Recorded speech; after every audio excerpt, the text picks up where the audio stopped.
आप में से कई लोग मुझसे अक्सर बोलते रहते हो कि भाई कोई बढ़िया एनिमे सजेस्ट कर दो। ठीक है, करूंगा आज एक एनिमे सजेस्ट जो कि बहुत ही बढ़िया है, लेकिन क्या तुम में इस एनिमे को देखने की हिम्मत है? हिम्मत। इस एनिमे का नाम है उज़ुमाकी, जो कि एक हॉरर जॉनरा की एनिमे है। और अगर हॉरर जॉनरा की है तो हॉन्टिंग ट्यूब पे एक्सप्लेनेशन तो आएगी ना मित्रों। उज़ुमाकी एक मांगा पे बेस्ड है जिसे जुंजी इतो लिखे और इलस्ट्रेट किए हैं। और इस मांगा के अंदर सिर्फ 20 चैप्टर्स है जिसे मैंने पढ़ के खत्म कर दिया। अब इन 20 चैप्टर्स को 4 एपिसोड्स की माध्यम से हमें एनिमे के फॉर्म में दिखाया जाएगा। और अब तक इसकी पहली एपिसोड एडल्ट स्विम पे आ भी चुकी है। वैसे जब तक आप इस वीडियो को देख रहे होगे शायद एपिसोड 2 भी आ चुकी होगी। अब इससे पहले मैं उज़ुमाकी के पहले एपिसोड की रिव्यू दूं, मैं आपको इस एनिमे के बारे में थोड़ा बताना चाहता हूं ताकि आपका भी इंटरेस्ट बन सके, आप भी समझ पाओ कि भैया ये एनिमे आखिर है क्या माल। सो उज़ुमाकी का मतलब होता है स्पाइरल,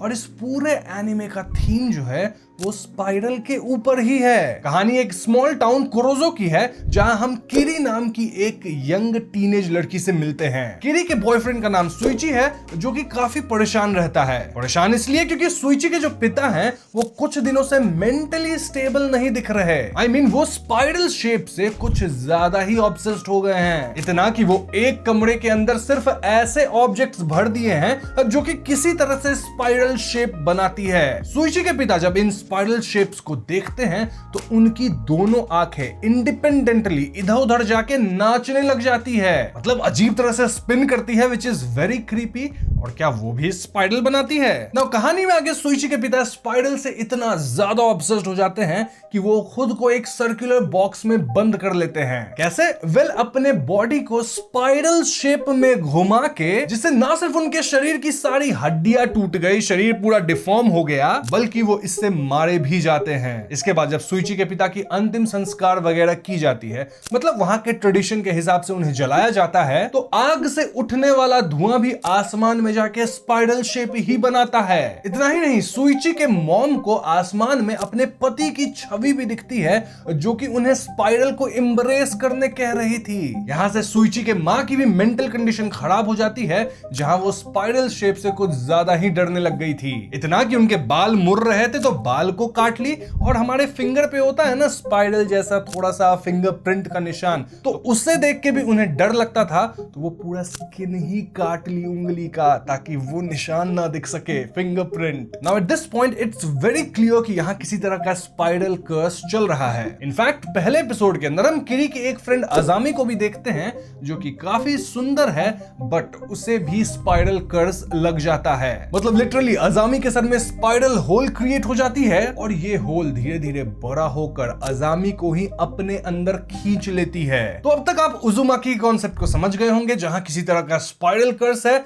जिससे कुछ लोग एक एक करके टाउन में पीड़ित हो रहे हैं, और अंत में तो पूरा टाउन ही जाता है। और मांगा के अंदर जो 20 चैप्टर्स हैं उसके अंदर ऐसे ही मल्टीपल स्टोरीज आपको देखने को मिलेंगी। मतलब ऐसी स्टोरीज जो कि स्पाइरल के कारण इसी टाउन के अंदर हो रही है यहाँ के रेसिडेंट्स के साथ। आगे चीजें काफी क्रेजी लेवल पे चली जाती है, और मैं आपको बता दूं कि पहले एपिसोड में तकरीबन 4 चैप्टर्स को कवर किया गया है। अब आप पूछोगे कि आगे और क्या क्रेजी चीजें हो सकती है? वेल, मैं आपको बता दूं कि यहाँ स्कूल में जो बच्चे थे उनके बैक पे स्नेल जैसा स्पाइरल शेप बन जाता है। मतलब स्नेल का होता है ना एक प्रोटेक्टिव कवर, वैसा निकल जाता है। लिटरली वो लोग स्नेल मैन लग रहे थे, और स्नेल का भी कवर स्पाइरल होता है ना, हाँ, तो इसीलिए। देन टाउन के अंदर एक पॉन्ड है जिसका नाम है ड्रैगन फ्लाई पॉन्ड, और इस पॉन्ड का इस पूरे स्पाइरल वाले कर्स से कुछ तो कनेक्शन है। I mean, आसमान के अंदर जो स्मोक उठते थे ना जो कि स्पाइरल शेप ले लेते थे, वो पॉन्ड में ही आगे समा जाते हैं। तो इसी क्रेजी स्टोरी को, यानी कि स्पाइरल वाले कर्स को, आप उज़ुमाकी एनिमे के अंदर फॉलो करने वाले हैं। और क्योंकि मैंने मांगा पढ़ रखा है तो लेट मी टेल यू कि इसकी एंडिंग हैप्पी नहीं है। एक्सपेक्ट मत करना कि यहां कुछ अच्छा हो जाएगा लास्ट में। इनफैक्ट मांगा के अंदर भी हमें इस स्पाइरल फिनोमिनन के बारे में ज्यादा बताया नहीं गया है। वैसे जितना बताया गया है वो मैं आपको इस वीडियो में बताऊंगा,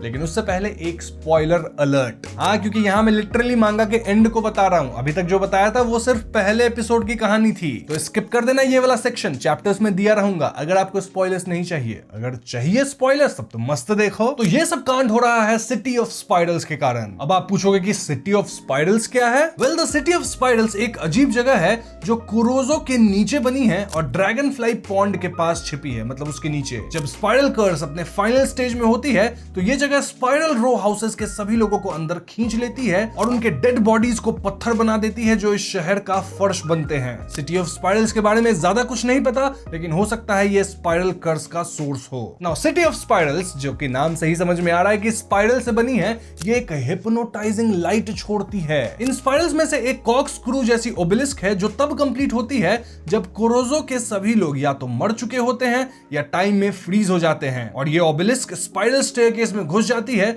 जो सिटी ऑफ स्पाइरल्स तक लीड करती है। अब शहर का पूरी तरह से डिस्ट्रॉय होना ये एक तरह का फेनोमेनन है और ये पर्टिकुलर इंटरवल के बाद रिपीट होता है। अब ये इंटरवल 100 साल का है या 1000 साल का, ये मुझे नहीं पता। मतलब जैसे कि अभी शहर पूरी तरह से डिस्ट्रॉय हो गया, देन आने वाले कई सालों के अंदर शहर फिर से बसेगा, यहाँ लोग फिर से रहने लगेंगे, सब कुछ नॉर्मल होगा। बट देन अगेन स्पाइरल कर्स आएगा जिससे सब कुछ फिनिश हो जाएगा जब शहर के सारे लोग मारे जाएंगे, ना ही शहर से बाहर निकल पाएंगे, एंड देन वो ओबेलिस्क कंप्लीट होगा and the cycle will keep repeating. तो ये है सीक्रेट उजुमाकी की, और यही बेसिक प्लॉट लाइन है पूरे एनिमे की या फिर मांगा की। अब अगर आप एनिमे को देखोगे यानी आने वाले एपिसोड्स को, तो ऑफ कोर्स यहाँ आपको कुछ एडिशनल डिटेल्स मिलेंगी। लाइक मैंने यहाँ सारी स्टोरीज को कवर नहीं किया है जो कि मांगा के अंदर थी, मतलब जो इन टाउन के लोगों के साथ हो रही थी। काफी अच्छे से काफी कुछ बताया गया है। तो हाँ, या तो एनिमे देख लेना या फिर मांगा पढ़ लेना, काफी इंटरेस्टिंग है और छोटी सी ही रहने वाली है। अब अगर बात की जाए कि उजुमाकी एनिमे कैसी है, तो भैया ये आलतू फालतू सवाल मत पूछो, वीडियो बंद करो और जाओ एनिमे को देख के आओ।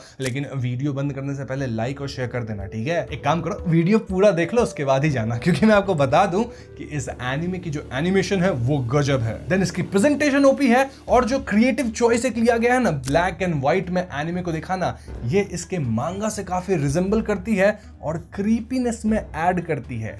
Great creative choice. उजुमाकी वाकई क्रीपी है और तुम्हें इसे देखते वक्त बहुत मजा आएगा। मतलब बैकग्राउंड म्यूजिक तक क्रीपी लगाया है इन्होंने, मस्त काम किया है इन्होंने। मत समझना कि ये कोई पेड प्रमोशन है, नहीं नहीं, इसके लिए मुझे कोई पैसे नहीं मिले। मैं इतना खुशी हो गया देख के कि मैं आपको फ्री में बता रहा हूँ कि अच्छी एनिमे है, जाके देख लो। अब तुम बोलोगे कि एपिसोड एक ही आई है फिर भी तुम इतना बड़ाई कर रहे हो, आगे चल के तो खराब हो सकती है ना? वेल, नहीं होगी खराब, क्योंकि मैंने मांगा पढ़ रखा है, मांगा काफी अच्छी है और Uzumaki anime true to the manga है। तो ऐसे में ये लोग कुछ गड़बड़ तो नहीं करेंगे, मुझे ऐसा नहीं लगता। बस हाँ, मांगा से इवेंट्स को थोड़ा आगे पीछे किया गया है ताकि इसे थोड़ा और सीमलेस बनाया जा सके। इसीलिए आई वुड हाईली रिकमेंड कि आपको उजुमाकी देखना चाहिए। वैसे इसकी एक्सप्लेनेशन में हॉन्टिंग ट्यूब पे लेके जरूर आऊंगा। बाय द वे, मैंने क्या आपको बताया कि उजुमाकी पे एक लाइव एक्शन मूवी भी बन चुकी है और उस मूवी को मैंने ऑलरेडी हॉन्टिंग ट्यूब पे एक्सप्लेन कर रखा है। तो हाँ, अगर उसकी एक्सप्लेनेशन आपको चाहिए तो हॉन्टिंग ट्यूब पे जाके आप वो वीडियो देख सकते हो, और उस वीडियो का लिंक मैं डिस्क्रिप्शन पिन कमेंट दोनों में छोड़ दूंगा। देख रहा है विनोद कैसे लोगिनियन से अपने दूसरे चैनल हॉन्टिंग ट्यूब की प्रमोशन की जा रही है। जो भी हो, आज की वीडियो में इतना ही। उम्मीद करता हूँ आपको वीडियो पसंद आई होगी। पसंद आई है तो वीडियो को लाइक और शेयर करें, साथ ही